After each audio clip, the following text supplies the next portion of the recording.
ನಮಸ್ತೆ, ನನ್ನ ಹೆಸರು ಆಶಾ ನೂಜಿ. ರಾಮಸಾಂಗತ್ಯ ಎಂಬ ಕಾವ್ಯ ಸಂಕಲನದಿಂದ ಈಗಾಗಲೇ ನಾನು 3 ಕಾಂಡವನ್ನು ಈಗ ಪ್ರಸ್ತುತಪಡಿಸಿರುವೆ.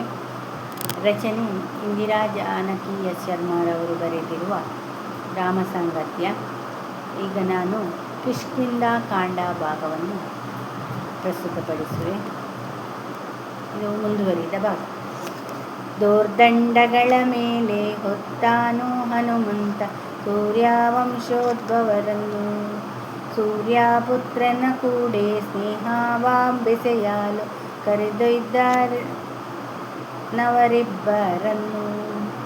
ರಾಮ ಲಕ್ಷ್ಮಣರನ್ನು ಕರೆತಂದ ಮಾರುತಿ ಸುಗ್ರೀವನೆದುರಲ್ಲಿ ನಿಲ್ಲಿಸಿ, ದಶರಥ ತನಯರ ಪರಿಚಯ ಹೇಳಿದ ಬಂದ ಕಾರಣವನ್ನು ತಿಳಿಸಿ. ಆಂಜನೇಯನ ಮಾತು ಕೇಳಿದ ಸುಗ್ರೀವ ಮನದಲ್ಲಿ ಹರ್ಷವ ತಾಳಿ, ರಾಮನೆದುರಲ್ಲಿ ಕೈಗಳ ಚಾಚಿದ ನೇಹದ ಪತ್ತುಗೆ ಕೇಳಿ. ತಳ್ಕೈಸಿಕೊಳ್ಳುತ್ತ ರಾಘವ ಸುಗ್ರೀವ ಬೆಸೆದುಕೊಂಡರು ಬಂಧವನ್ನು, ಅಗ್ನಿಯ ಸಾಕ್ಷಿಯೊಳು ಬಲವೊಂದು ನಿಮ್ಮಿದರ್ ತುಲ್ಯಾರಿ ಮಿತ್ರತ್ವವನ್ನು. ಅಪಹೃತಳಾಗಿಹ ಭಾರ್ಯೆಯ ನೆನೆಯುತ್ತ ದಿನನಿತ್ಯ ಕೊರಗುತ್ತಲಿರುವೆ, ಪಡೆಯಲಾಕೆಯ ಮತ್ತೆ ಅಸಮರ್ಥನಾಗಿಹೆ ಸಹಕಾರ ನೀಡಯ್ಯ ಪ್ರಭುವೆ.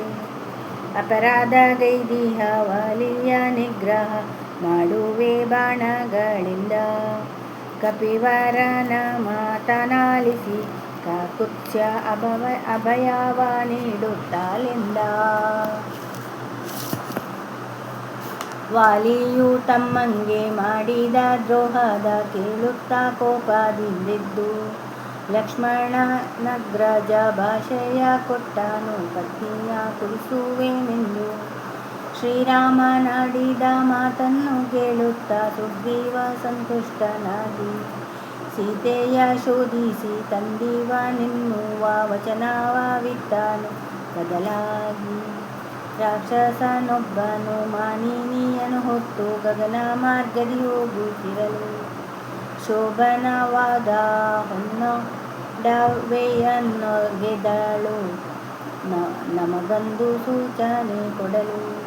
ಅವಸರಿಸಲು ರಾಮ ಒಡವೆಯ ತೋರಲು ಸುಗ್ರೀವ ಗುಹಿಯಿಂದ ತಂದ, ಕಂಬನಿ ತುಂಬುತ್ತ ನೋಡಿದ ರಾಘವ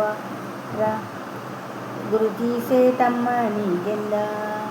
ಕೇಯೂರ ಕುಂಡಲಗಳ ನಾನು ಅರಿಯೆನು ಬಲ್ಲೆನು ನೂಪುರದಂದ್ವ, ನಿತ್ಯವೂ ಅತ್ತಿಗೆ ಪಾದಕ್ಕೆ ಮಣಿಯುತ್ತ ನೋಡಿದ್ದೆ ನಾನದನೆಂದ. ರಾಮನ ಶೋಕವ ನೋಡುತ್ತ ಸುಗ್ರೀವ ಸ್ನೇಹ ಭಾವದಿ ಸಾಂತ್ವನಿಸಿದ, ನರರು ನಾವು ಧೈರ್ಯಗುಂದದೆ ಮುಂದೆ ನಡೆಯೋಣ ಜೊತೆಯಾಗಿ ಎಂದ. ಅಣ್ಣನ ಬಾಧ್ಯತೆ ಮೀರಿದ ವಾಲಿಯು ಶಿಕ್ಷೆಯ ನವನುಣ್ಣಬೇಕು, ನಿಮ್ಮಿಬ್ಬರೊಳಗೇಕೆ ಹಗೆತನ ಹುಟ್ಟಿತು ಅದನ್ನೀಗ ನೀ ಹೇಳಬೇಕು. ದಾಶರಥಿಯು ಕೇಳ್ದ ಮಾತಿಂಗೆ ಸುಗ್ರೀವ ಹೇಳಿದ ವೃತ್ತಾಂತವನ್ನು, ಸೋದರರೊಳಗಿದ್ದ ಹಿತವಾದ ಬಾಂಧವ್ಯ ಕುಲಶೀತಗೊಂಡಿರುವುದನ್ನು. ವಾನರ ಸಂಕುಲಾಧಿಪನಾಗಿ ವಾಲಿಯು ಕಿಷ್ಕಿಂಧೆಯನ್ನಾಳುತ್ತಿದ್ದ, ಮಾಯಾವಿ ಎನ್ನುವ ದುಂದುಭಿ ಪುತ್ರನು ವಾಲಿಯ ಯುದ್ಧಕ್ಕೆ ಕರೆದ.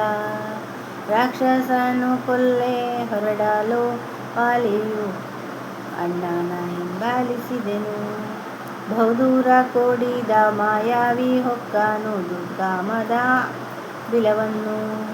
ಕೋಪದಿಂ ವಾಲಿಯ ಗುಹೆಯೊಳು ನುಗ್ಗಲು ನಾನಿಂತೆ ಗವಿಬಾಗಿಲಲ್ಲಿ, ಬಹುಕಾಲ ಕಳೆಯಲು ಆರ್ಭಟದೊಂದಿಗೆ ನೆತ್ತರು ಹರಿದು ಬಂತಿಲ್ಲಿ. ಅಸುರನು ವಾಲಿಯ ಸಂಹರಿಸಿದನೆಂದು ನಂಬಿ ಹೆದರಿದನೆಂದು, ಬಲು ದೊಡ್ಡ ಬಂಡೆಯ ನಡ್ಡವಾಗಿಡುತ್ತಲೇ ಊರಿಗೆ ಮರಳಿದೆನೊಂದು. ಧನ್ಯವಾದಗಳು.